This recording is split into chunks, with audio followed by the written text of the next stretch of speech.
were able to locate it. Didn't have any further information on the suspect. We recovered it, and everything kind of quieted down for a little bit. Then we started seeing an uptick in more stolen construction equipment. Some neighboring jurisdictions were having some issues, and we had a couple of detectives up in our Bowie division that had some stolen equipment as well. So one of my detectives said, well, let's get in a helicopter and figure out if we can go over this area a little bit more thoroughly. So we got in our helicopter, Guardian, and we flew over, and this property was unknown to us until we got in our helicopter. And as we flew around, our detective was able to locate several stolen pieces of equipment, including trailers and construction equipment that he knew from reports were stolen. He also was able to locate our suspect on scene, so we were able to tie him to that area as well. That's how we ended up applying for a search warrant and locating all this equipment. Captain, so I know you said there was at least one victim off. Do you know how many roughly victims there were? A dozen, less than that? Or? So that's a hard question. A lot of it was reported stolen, but some wasn't. We had some pieces of equipment that was taken out of Laurel City, Cecil County, as far down as St. Mary's County, and some that we couldn't track back to anybody. So it's hard to say how many victims we really had.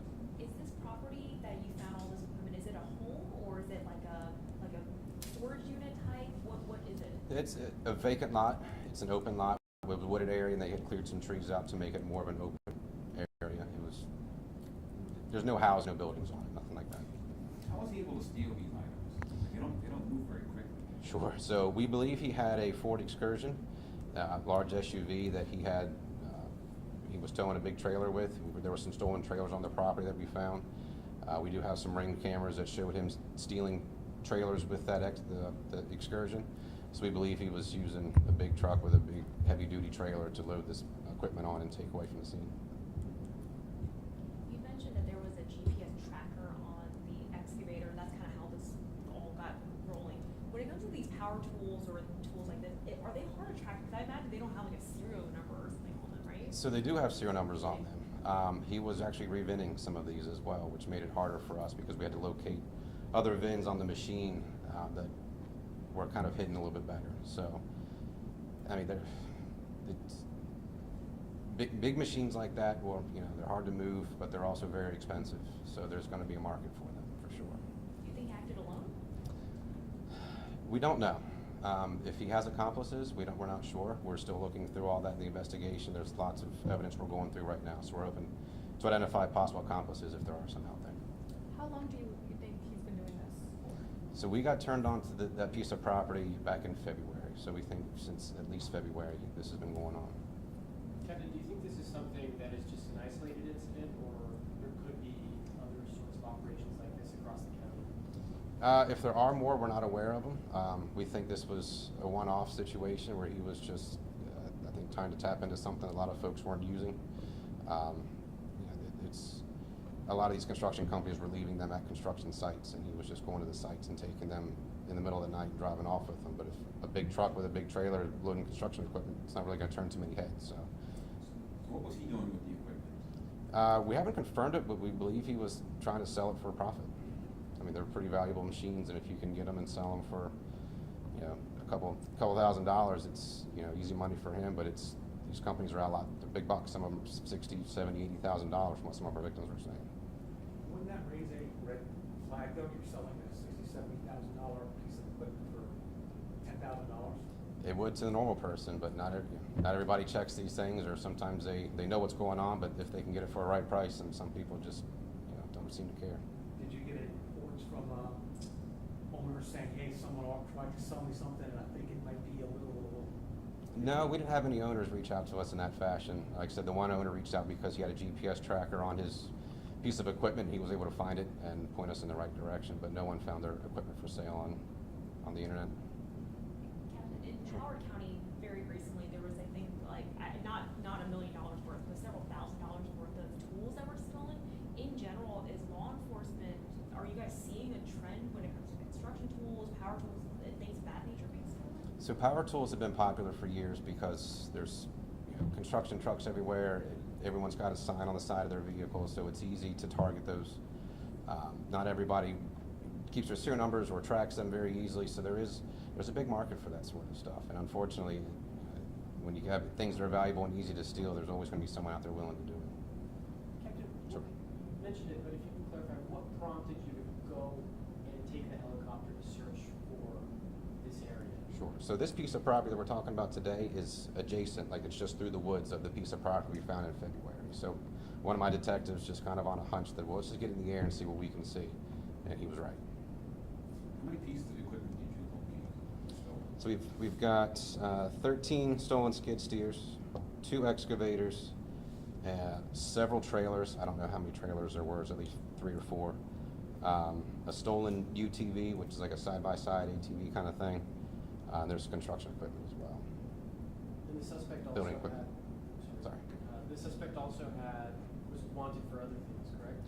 Sure. He had 2 open warrants through our auto theft unit, and there's going to be other jurisdictions are reaching out to try and connect their stolen equipment to where we were at. So we're hoping there's going to be more pending charges as well. Can you shed any more light on the suspect? And you said you found him there. Was it just he surrendered right away, or is there still more inside that? Sure. He was staying in a mobile home. When police arrived on scene, he went into custody with no issues. And is he Mobile being home held stolen? now? I'm sorry? Mobile home stolen? It was not reported stolen yet. Is the suspect being held now? He had a bond review yesterday. I don't know if he's still in or not. He was held through the weekend, but we're working with our state's attorney to try and get him held longer. This is his property, like where this was off, this was his property, right? So Like- he's not the owner. He is subleasing from somebody else. You mentioned after you guys saw it from the helicopter that you didn't have a warrant. Are there any legal issues with going up with the helicopter beforehand? How does that work? Or is there any clearance you have to get? You can just go up and see it? Yeah, we can jump in a helicopter and go pretty much anywhere as long as the helicopter's allowed to go there. Was the person who owned the property aware of what was going on? I'm sorry? The person who owned the property, was they aware? No, we've reached out to them, but we haven't been able to contact them yet. It's important also to know that and the captain will tell you, that construction workers need to protect this equipment, and the captain will tell you how they can go about doing this.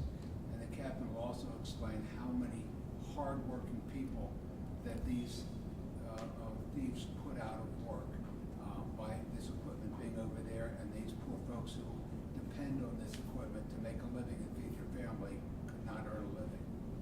Sure. So one of the things we wanted to drive home is that, you know, it's hard to move big equipment, you know, if you're going to be at a job site for a long time. So we just want to make sure that the owners of these construction companies are aware of what's going on and how they can target harden some of their properties. You know, hide the equipment, keep your serial numbers, put fences up if you can. Ring cameras are a huge help. We got a lot of great information from ring cameras, GPS trackers.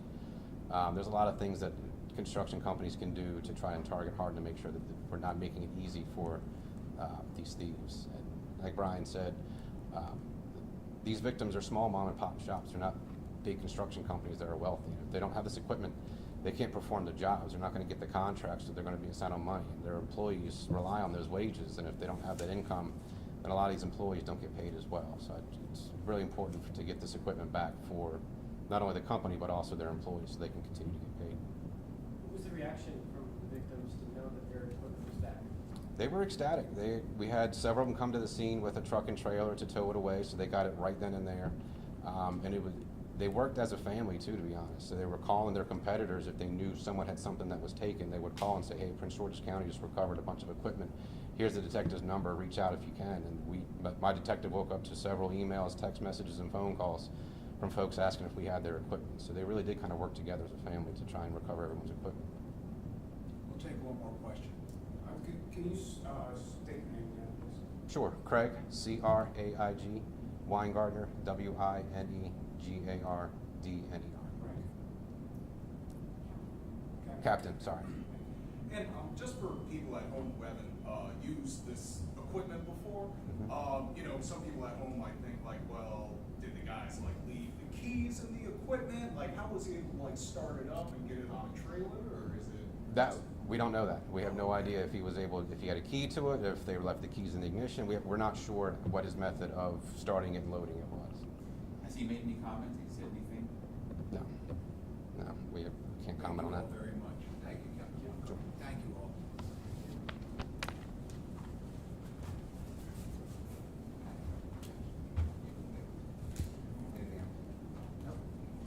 Good.